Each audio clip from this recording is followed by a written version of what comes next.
again present heartily for the pre-bid conference for civil works under invitation to bid 2025-010.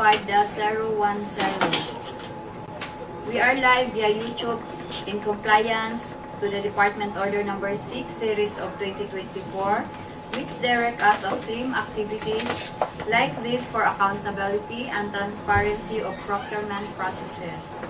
Before we proceed, we will request the Secretariat for a roll call and include the acknowledgement of guests present. Thank you, Madam Chair. Good morning, everyone. Good morning. Our attendees for today's activity, pre-bid conference for civil works for Davao de Oro 2nd District Engineering Office. We have here the back members, starting with our chairperson, Engineer Lorna Bitumin. Present. Vice Chairperson, Engineer Leslie T. Benito. Present. Regular member, Engineer Jeffrey C. Salmon. Present. Professional members, we have Engineer Edwin L. Hug Present. and Engineer Ernesto D. Taro Jr. Present. From the back secretariat, we have Ms. Verly Pindi Verde. Present. Back PWG, we have here the member, Engineer Maylando M. Apolinaria. Present. From the planning and design section, we have Engineer Alanis Colin Palma and Engineer Sarah Jane Tomas. Present. And we would also like to acknowledge our viewers via YouTube. Good morning and welcome. That would be all, Madam Chair. Okay, thank you. Since the majority of the back member are present, I hereby declare a quorum and call this meeting in order. We have the present agenda for this activity. Yes, that. First, brief presentation or explanation of the following.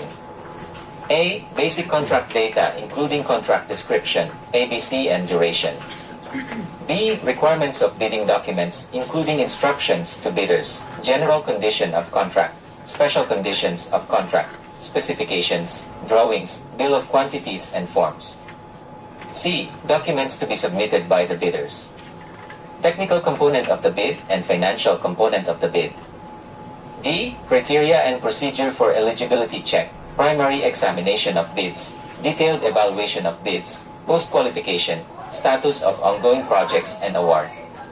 Second, questions or comments from bidders and replies of BAC and other representatives of procuring entity.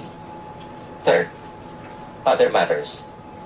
3. Strike policy against violation of Section 69.1.I of the IRR of RA 9184 and important reminders. Fourth, summary of proceedings, including supplemental or bid bulletins to be issued. Okay, any motion to adopt this agenda? I move to adopt the present agenda. I second the motion. It has been moved by Engineer Jacob and seconded by Engineer Gulito. And with no objection, the motion to adopt this agenda is hereby approved. First in order of the business is the explanation of basic contract data, including contract description, ABC, and duration. This will be presented to us by Engineer Sarah Jean M. Tomas and Engineer Alanis Colin Palma.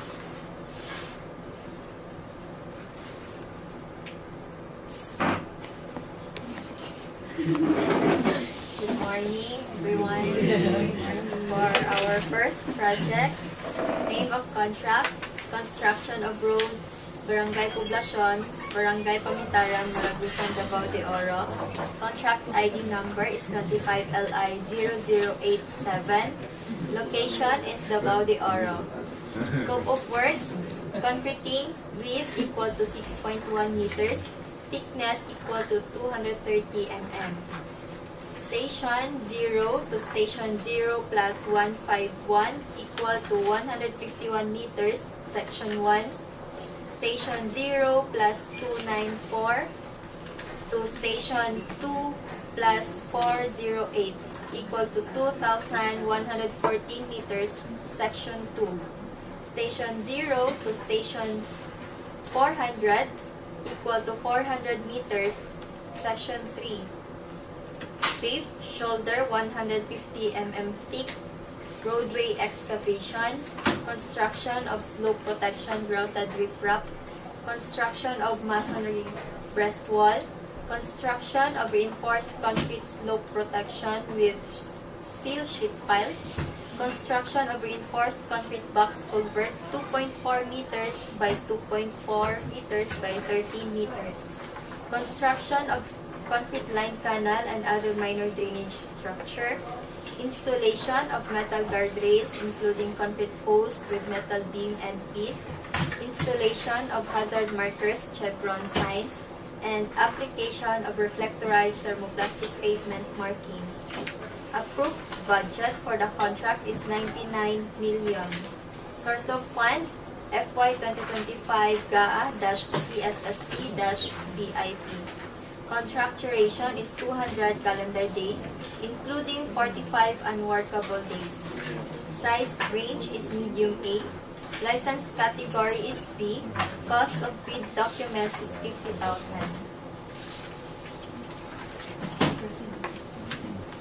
Second project, name of contract is construction of flood mitigation structure along Agusan River, Osmeña to Poblacion, Compostela, Davao de Oro. Contract ID number 25LI0088. Location is Davao de Oro. Scope of works, reinforced concrete revetment with concrete barriers and steel sheet piles for foundation, construction of grouted riprap for backslope protection, and removal of existing gabions. Approved budget for the contract is 49,500,000. Source of fund, FY 2025 GAA-CSSP-BIP. Contract duration, 234 calendar days, including 63 unworkable days. Size range, medium A. License category B. Cost of bid documents, 25,000. Okay, thank you, Engineer Tumas and Engineer Palma, for your explanation of the project to be procured by interested bidders. Next in order of the business is the brief explanation of the requirements for bidding documents, the documents to be submitted by the bidders, and other reminders in the preparation and submission through audio-visual presentation. To participate and qualify in our procurement activity, interested bidders are encouraged to read the following documents. 1. Instruction to bidders. 2. Bid data sheet. 3. General conditions of the contract. 4. Special conditions of the contract. 5. Bill of quantities. 6. Drawings and specification. 7.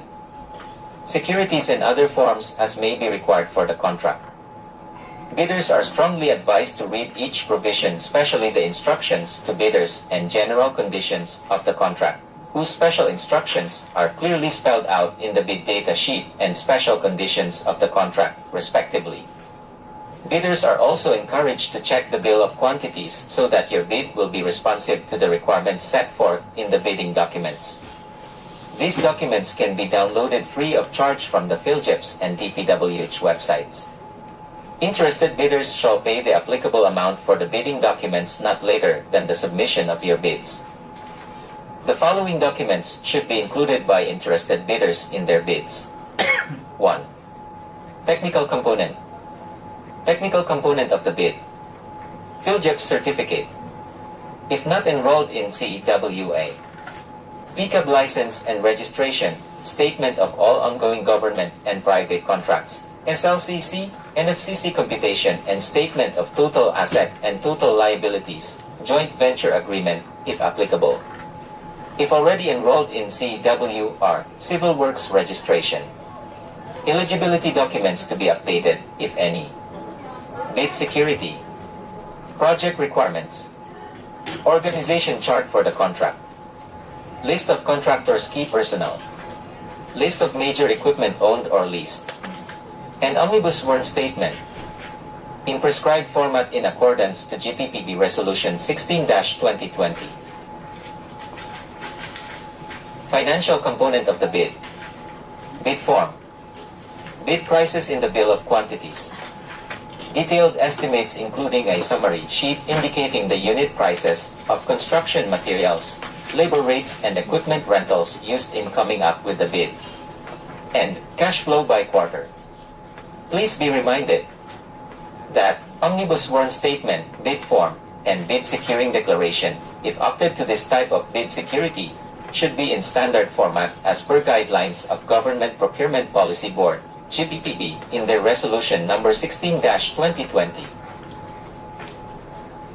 These documents should be submitted using two-envelope system. Bidders are urged to only fasten the documents at the topmost portion, instead of hard or soft binding them. Each document should be ear tagged appropriately. It should be labeled based on the name of the document attached, not the number or letter according to the checklist. There shall be 3 copies of these documents, original, copy 1 and copy 2. Original copies of technical component of the bid shall be sealed on one envelope, and original copies of financial component of the bid shall be sealed on another envelope. These envelopes should be labeled as original copy of technical component and original copy of financial component. These labeled envelopes shall then be sealed into one envelope and label it as original copy of the bid. The same process of sealing for copies 1 and 2. Lastly, original copies 1 and 2 of the bid shall be sealed into one final envelope and label it appropriately as instructed in the bidding documents. Bidders are encouraged to read Section 21 of the Instructions to Bidders, page 40, to fully understand the sealing and marking of bids. Submit your bids personally here in our office, or you have also the option to submit your bids electronically. Preparation of technical and financial documents of your bids are outlined in Department Order Number 87 Series of 2020. Sealing and marking of bids is also outlined on the said DEO and is also reiterated on the bid data sheet. Interested bidders are advised to read these in case your choice is electronic submission. Submit electronic bids to electronic bids _ Davao de Oro 2 at DPWH.gov.ph. Please be reminded that your key personnel should only occupy one position in your organizational chart. Duplication of functions of your personnel will be grounds for disqualification, pursuant to the principle of Item 6 under Department Order Number 9 Series of 2012. Also, indicate the tax identification number since this will be used in the award of contract. Further, on your bid form and bill of quantities, write legibly. Also, if you are offering a discount in your bid form, please indicate specifically the methodology as to where or which pay item the discount will take effect. Absence of methodology. Original amount will prevail. Discrepancies between bid prices, in words and figures. The words will prevail. Bids not addressing or providing or filling out all the required items in the bidding documents, example. In the bill of quantities, the bid is considered non-responsive and is outright disqualified. Always check your documents before submitting the same to our end to avoid disqualification of your firm. Okay, thank you for the presentation. To add, especially in accomplishing or filling out the BOQ, if you opt to computerize the preparation of your BOQ, please use the font style Tahoma and font size 11. This is to make your proposal readable and legible. Also, in your detailed estimates or detailed cost estimates, kindly explicitly outline and or indicate the OCM, contractor's profit, as well as the VAT. Since this would be essential during contract implementation, should there be a need for a variation order. We would also like to remind the bidders to submit 3 names through your email prior to the bidding date. However, only one of these 3 names will be able to enter our premises during the bidding activities.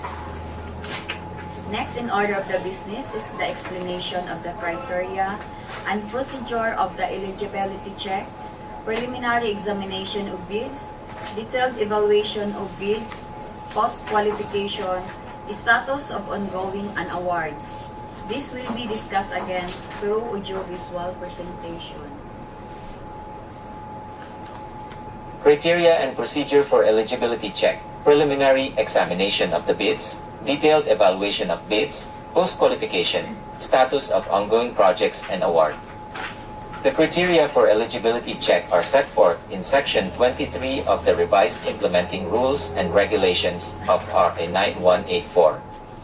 All prospective bidders should have an updated Class A legal, technical and financial documents and Class B documents, if applicable. During the opening of bids, the first envelope, which contains the technical component of the bid, shall be opened. After opening the first envelope, the back shall simultaneously conduct the electronic eligibility check and preliminary examination of the technical components of the bids.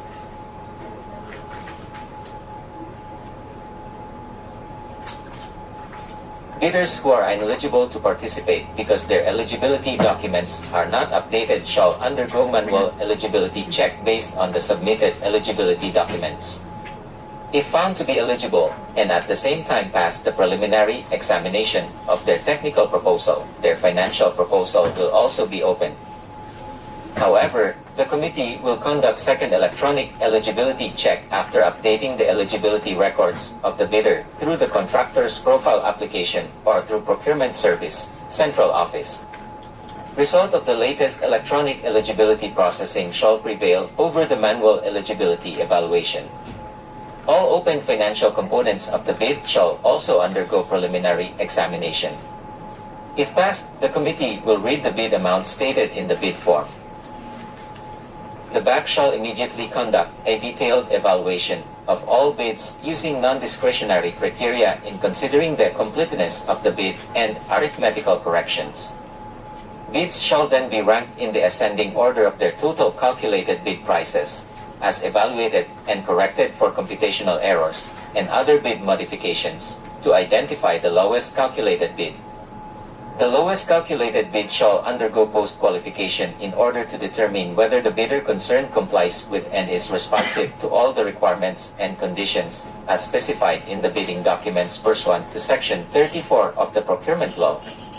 If found to be responsive, the bidder will be declared lowest or single calculated and responsive bid and will be recommended for award of the contract. If found to be non-responsive, the committee will conduct post-qualification to the next lowest calculated bid rank during bid evaluation stage. Also, bidders with ongoing contracts should be reminded that the committee will verify if you have existing delayed contract per Department Order Number 127 Series of 2018. Again, strict application of RA 9184 in the conduct of post-qualification of bidders with delayed ongoing contracts with the DPWH. If you have incurred negative slippage, as defined in the said DEO, or currently being imposed with liquidated damages, you should settle these findings before the period of post-qualification ends to avoid post-disqualification of your firm. The BAC, with the assistance of the equipment verification team, will be strict on the compliance of the equipment as part of post-qualification as per DEO number 127 series of 2018. As part of the post-qualification, the equipment verification team will conduct an inspection on the verification of the equipment pledged by the bidder, including other documents to be evaluated. Okay, thank you for the presentation. We are now through with Agenda 1 and its subsection. We will proceed to Agenda 2, the question, comments from bidders, and replies of the BAC and other representatives of procuring entity. Any questions from the viewers? And so far, Madam Chair. Okay, if there are no more further questions, we will move to other matters, including the three-strike policy regarding the violation of Section 69.1.I of the IRR of RA 9184, as well as the additional reminders and guidelines for prospective bidders, which will be presented via audio-visual presentation. Three-strike policy against violation of Section 69.1.I of the IRR of RA 9184. In order to establish a fair and transparent system for managing offenses committed by bidders in the procurement of infrastructure, goods, and consulting services projects through public bidding, the Department of Public Works and Highways hereby introduces an updated three-strike policy. This policy is aimed at enforcing adherence to the procurement guidelines stipulated under Section 69.1.I of the 2016 Revised Implementing Rules and Regulations of RA 9184. Under this policy, if a bidder commits 3 offenses or acts described as all other acts that tend to defeat the purpose of competitive bidding, they shall be subjected to an administrative penalty. These offenses or acts are further classified into 3 major categories, as enumerated. Classification of offenses that triggers the 3-strike policy and the exceptions. 1. Withdrawal from the bidding process, submission of a non-participation letter, or failure to submit a bid after purchasing the bid documents. However, the Bids and Awards Committee recognizes certain valid reasons for these actions. If upon computation prior to bid submission, the bidder determines that their proposed bid price will exceed the approved budget for the contract, ABC. To substantiate this, the bidder must provide evidence. Acceptable proof includes, but is not limited to, a detailed budget estimation or a market price report. First, submission of late bids without valid reasons, as determined by the BAC. Exceptions will be considered under extraordinary circumstances, such as force majeure. This refers to unexpected and unavoidable external events that impede or prevent a bidder from timely bid submission, as defined in Article 1174 of the Philippine Civil Code. Second, submission of patently insufficient bid. A patently insufficient bid refers to a bid that fails to include or comply with certain mandatory requirements. The determination of whether a bidder committed such an offense may occur as outlined. A. During eligibility screening and/or shortlisting. 1. Submission of an expired Certificate of Philippine Government Electronic Procurement System PhilJEPS registration, Platinum membership, or a Certificate of PhilJEPS certification containing expired Class A legal and financial documents, as determined during the eligibility screening. 2. Failure to include certificate of employment, contract agreement among permanent personnel and staff of the firm, and curriculum vitae in the application for eligibility. B. During bid evaluation. First, failure to submit required bid forms, as outlined in Annex C detailing the complete list of required bid forms. Second, submission of incomplete, insufficient, or defective documents due to the non-inclusion and/or omission of mandatory provisions and statements for the required bid forms, as per Annex C outlining the mandatory provisions of required forms.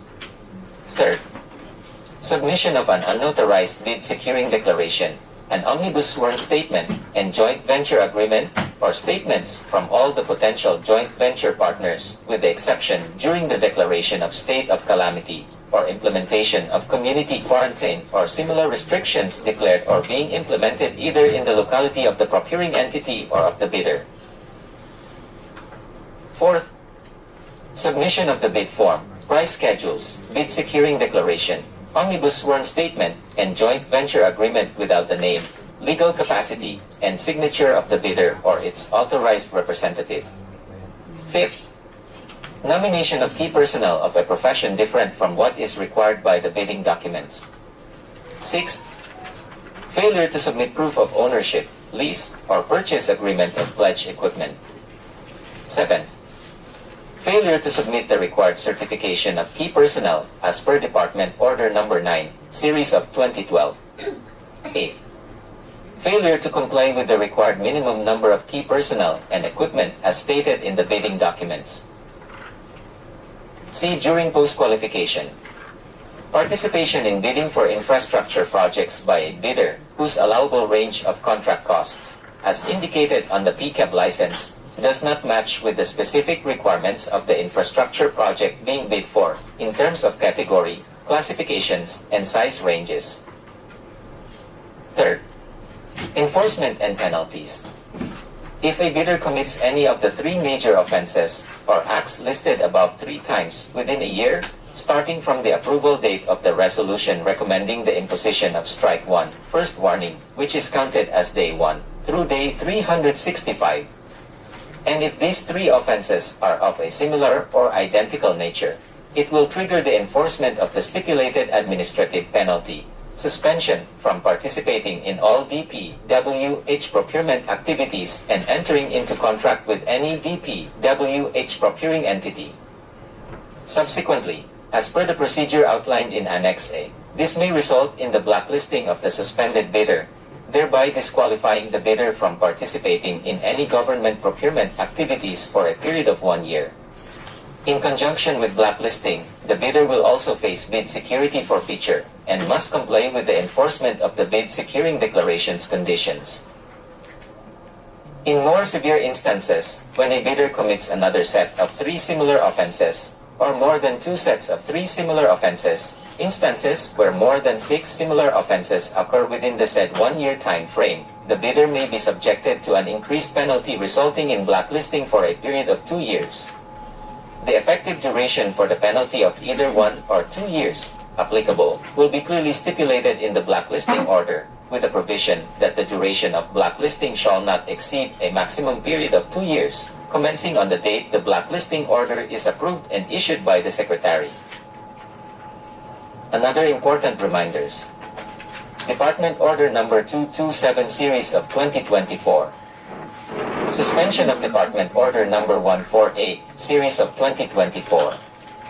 In order to address the foreseen delay in the implementation of new infrastructure projects due to the unavailability of DPWH accredited project engineers who are currently assigned by contractors and consultants to ongoing projects, the implementation of Department Order Number 148, Series of 2024, RE, guidelines in the accreditation and assignment of contractors and consultants, project engineers, is hereby suspended until further notice.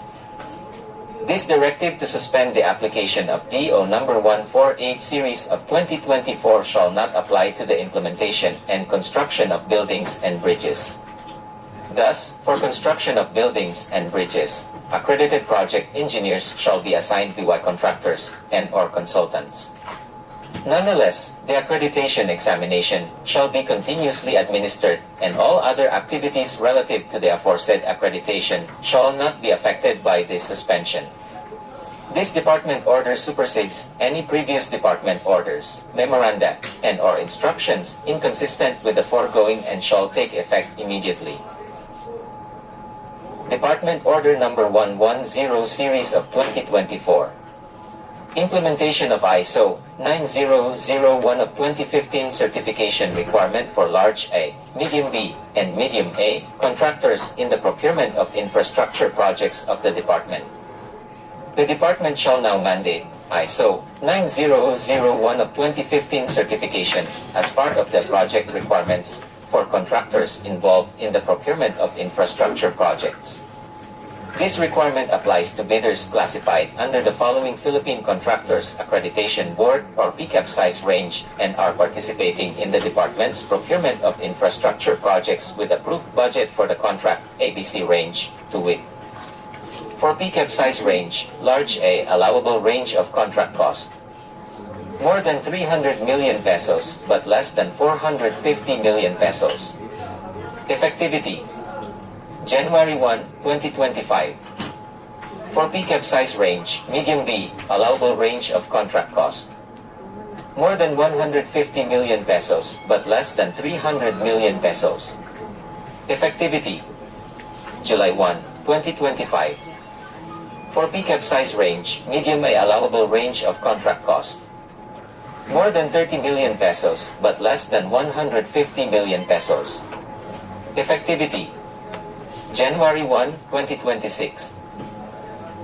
Department Order Number 241 Series of 2024. Guidelines on the processing, approval and reporting system of Construction Safety and Health Program or CSHP for DPWH infrastructure projects. In line with the policies established by the Department of Public Works and Highways and the Department of Labor and Employment on the processing and approval of Construction Safety and Health Program for the DPWH infrastructure projects, herein are the guidelines for the preparation, submission, evaluation, and approval of CSHPs including the corresponding reporting system for all DPWH implemented infrastructure projects. This department order aims to harmonize provisions from various issuances relative to the processing of the CSHPs for DPWH, particularly the Joint Memorandum of Agreement between the DPWH and DOLI as signed on October 7, 2024. Guidelines for the preparation, submission, evaluation, and approval of CSHP. In the issuance of the Notice of Award or Letter of Acceptance, as for the case of foreign-assisted projects, the head of the DPWH Implementing Office shall require the winning bidder to submit the approved CSHP using the template recommended by DOLI as a guide. The submission for approval of CSHP shall include the application form for the evaluation or processing and other supporting documents as per DOLI's latest issued format and checklist of requirements in the application of CSHP. The DPWH Implementing Office shall only receive CSHP applications with complete documents. Any incomplete applications shall not be received, specifying the lacking documents. The submitted CSHP and supporting documents shall be evaluated by qualified CSHP evaluators duly supervised by the Implementing Office, CSHP focal person. It shall be evaluated based on the provisions of RA number 11058 and its IRR and other related issuances of DOLI using the evaluation form prescribed by DOLI. If found in order, the CSHP focal person shall recommend the approval of the CSHP to the head of Implementing Office. Else, the CSHP shall be immediately returned to the contractor citing specific deficiencies. The head of Implementing Office, upon the recommendation of the CSHP, focal person shall approve the CSHP not later than 7 calendar days from the issuance of the NOWA to the contractor. The contractor shall submit the CSHP not later than 3 calendar days from the issuance of NOWA to give time for its evaluation and approval. The DPWH approved CSHP is a requirement for the processing and approval of the contract agreement. Moreover, no claims by the contractor for advance payment or first progress billing shall be processed and paid without the submission of DPWH approved CSHP. The DPWH will only approve CSHPs through a form prescribed by the DOLI, if found in order. The DPWH projects shall not be implemented without the approved construction safety and health program by the head of the DPWH Implementing Office. Fourth, reporting. Upon the approval of the CSHP and during the contract setup, the Implementing Office assigned monitoring engineer shall input the data necessary in the CSHP module of the project and contract management application or PCMA. Okay, thank you. To all our prospective bidders, please carefully read all instruction and ensure full compliance to avoid any violation that could result a 3-strike penalty. And for more details, instruction and comprehensive guidelines on the key reminders briefly mentioned, bidders are strongly encouraged to view the relevant department orders. These documents are available for viewing and download on the DPWH website. Now we will proceed the last agenda, the summary of proceeding, including supplemental bid bulletin to be issued, which will be presented by Engineer Tero. Good morning, Madam Chair. Good morning, everyone. Good morning. All the needed information were discussed and explained. I would like to remind the prospective bidders to visit from time to time the DPWH and PhilJEP's websites, especially within 7 calendar days prior to the deadline of the submission of bids, for supplemental or bid bulletins to be issued thereafter. Please also be reminded that the submission of bids on or before March 27, 2025 at 10 a.m. Late bids shall not be accepted. Bid opening shall be immediately right after the bid submission deadline. That's all, Madam Chair. Okay, thank you. All of the business in the agenda were already taken into consideration. May I know the pleasure of the body? I move to adjourn the PD conference. I second the motion. It has been moved by Engineer Jacob and seconded by Engineer Salmon. And with no objection, the motion to adjourn this conference is hereby approved. This conference is now adjourned. Thank you everyone for coming. Thank you.